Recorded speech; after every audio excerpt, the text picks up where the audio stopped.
One of my viewers asked me to take a look at the comic books based on the direct-to-video movie Marvel Rising. And just when I thought The Unstoppable Wasp was one of the worst things ever produced by Marvel Comics, Marvel Rising surpasses The Unstoppable Wasp in terms of poor quality.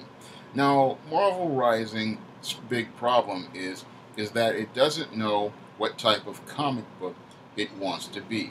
Your Marvel Rising doesn't know whether it wants to be a manga style comic, a middle grade young adult comic, or if it wants to be a classic Marvel comic. And because it doesn't know what type of comic book it wants it to be, no one knows how to execute on the concept.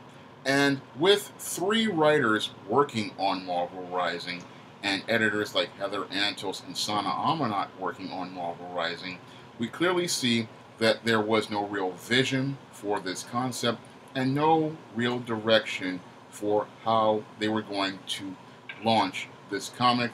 Because when I look at this comic, I just see a jumble of ideas, but nothing coming together cohesively.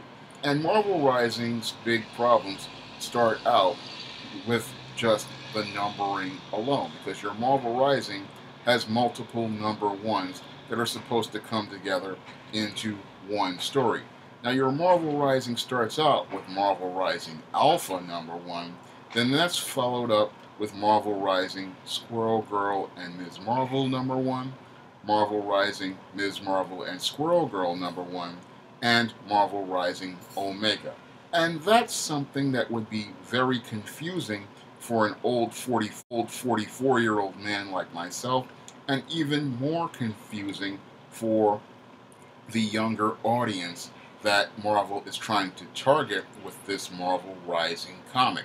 Now, I look at that whole numbering sequence, and it's just, again, very, very confusing for customers. And it shows how there was no real leadership as related to this whole Marvel Rising concept. And as you start reading the comic books for Marvel Rising, they really show how fundamentally dysfunctional everyone was as related to this comic book.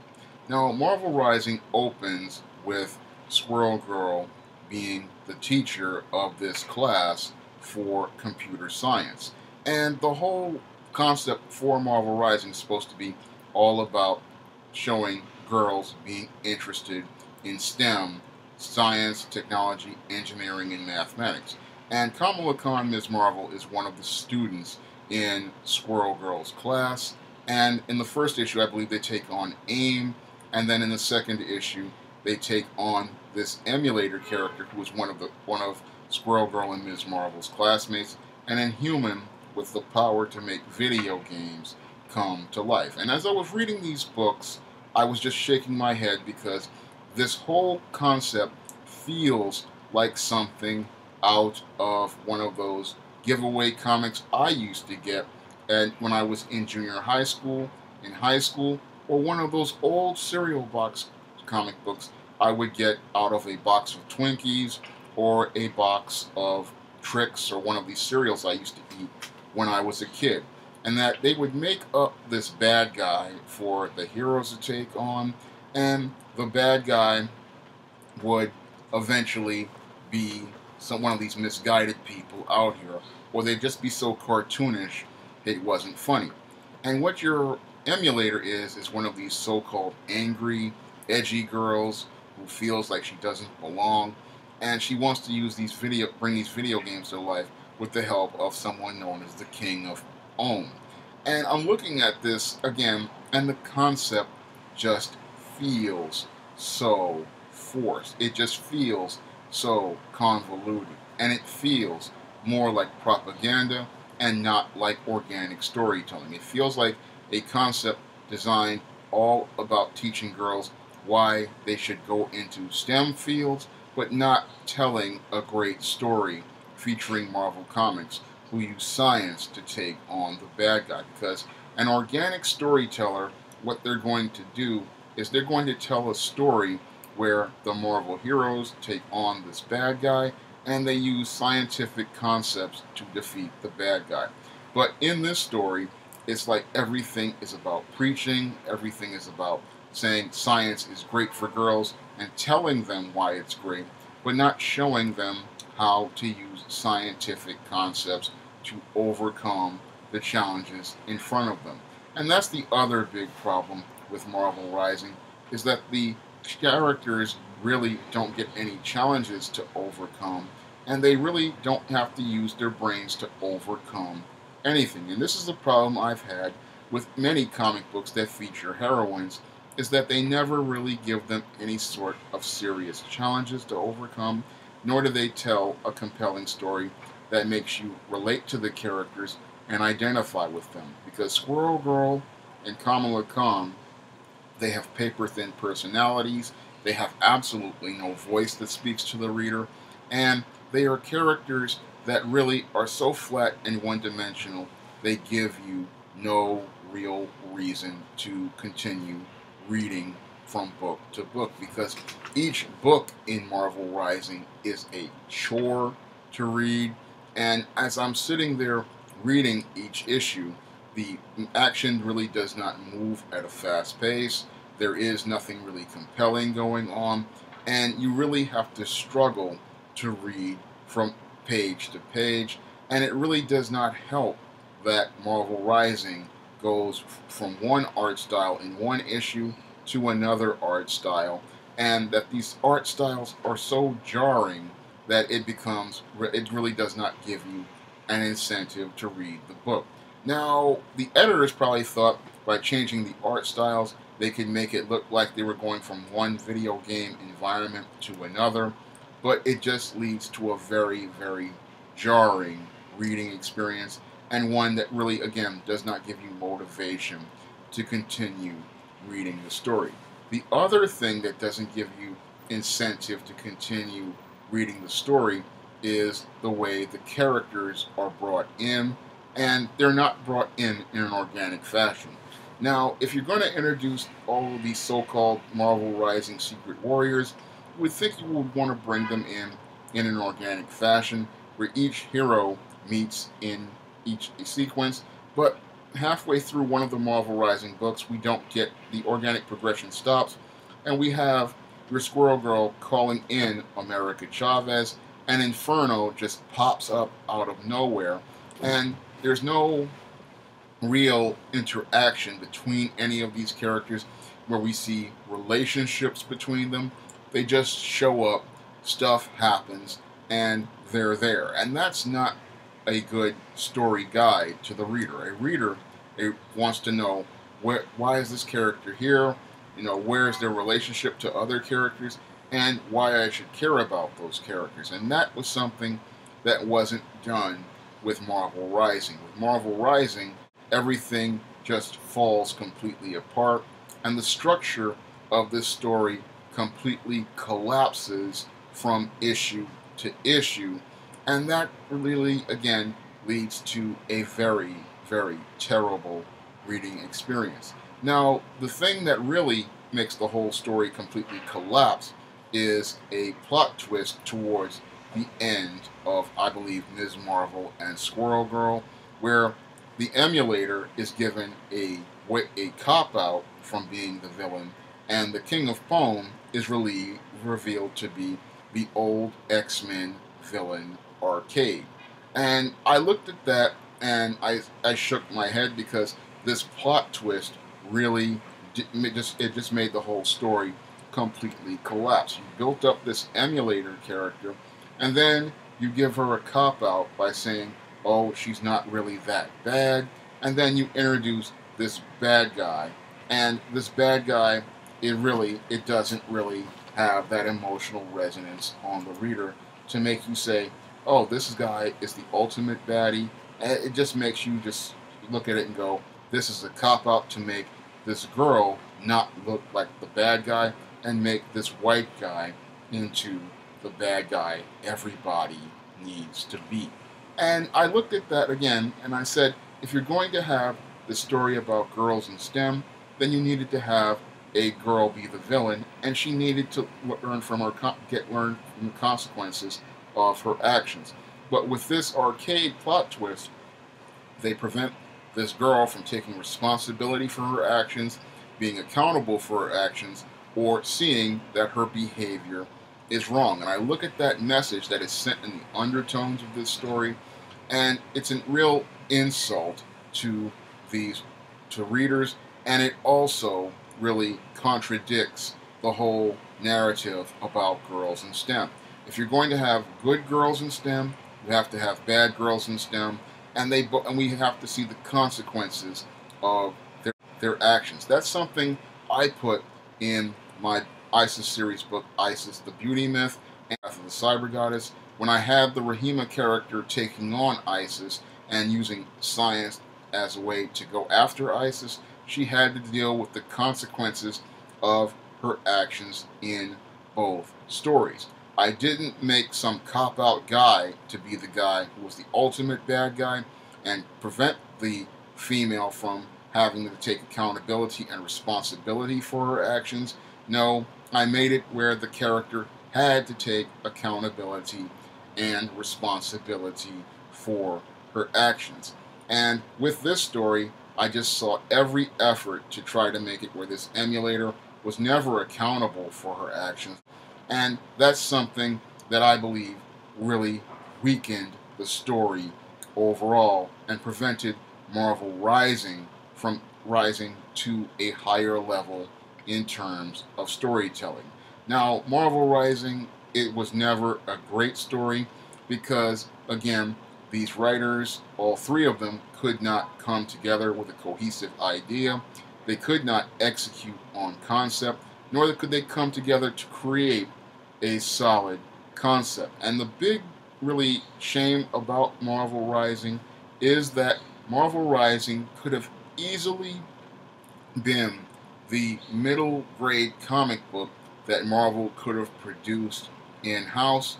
Unfortunately, because Marvel's editors, Sana Amanat and Heather Antos at the time, could not lead this project, what happened was this Marvel Rising turned out to be a complete disaster of a comic, and I believe that Marvel Rising was the reason why Disney decided to outsource its middle grade comics to IDW, because they looked in-house at Marvel's editors like Sana Amanat and your Heather Antos, who was working there at the time, and they looked at this Marvel Rising comic and how terrible it was and how terrible these characters were, and they said to themselves, we cannot have this as a flagship product for our company. We can't have these people working with flagship characters like Spider-Man, like the Avengers, like Black Panther, and selling comics to middle grade kids who are in junior high school, elementary school, and high school, because they just don't know how to write a balanced concept where we see Marvel's heroes being heroes, Marvel's heroes taking on their iconic bad guys, and Marvel heroes using the concepts like math or science to overcome the bad guy. Because when I look at Marvel Rising, again, Marvel Rising could have been a template and a model for a middle grade comic book division for Marvel, but because Marvel's editors are so incompetent, they show Disney why they should have no faith in them, why they cannot trust them, and why they just aren't capable of producing something in-house for Disney. And because they did not have the leadership ability or creative ability to create something in-house, Disney had to outsource its middle grade comics to IDW. Now, I look at Marvel Rising again, and I see another attempt to try to make comics for girls and try to make comics accessible for girls, but it falls completely apart because the editors at Marvel just don't know how to tell stories as related to what are appealing to girls or how to make science appealing to girls. What they're doing with Marvel Rising is trying to be heavy-handed and saying girls need to go into STEM because we need more girls in STEM, but they're not showing how STEM is appealing to girls. Now, when I go out and I write stories like Isis Wrath of the Cyber Goddess and Isis the Beauty Myth and Isis Samurai Goddess and Eastine Fairy Tale, I always try to show how a girl would use science in everyday life, because in things like I did with Isis the Beauty Myth, and I talk about how cosmetics are a science, I then show a girl how she uses science every day, because there is a chemistry to making cosmetics. And when I made the follow-up Isis Wrath of the Cyber Goddess, I then showed how the scientist who worked with cosmetics turned into a mad scientist, and showed how the relationship between Isis and Rahima led to them having that feud, which escalated. And in the Samurai Goddess, I show how the Isis character helps this Masaka character who was working on this fusion cell battery learn how to use science, have this science project, and I show how that the relationship between her and looking out for her is important. But I also show how science again is used in everyday life.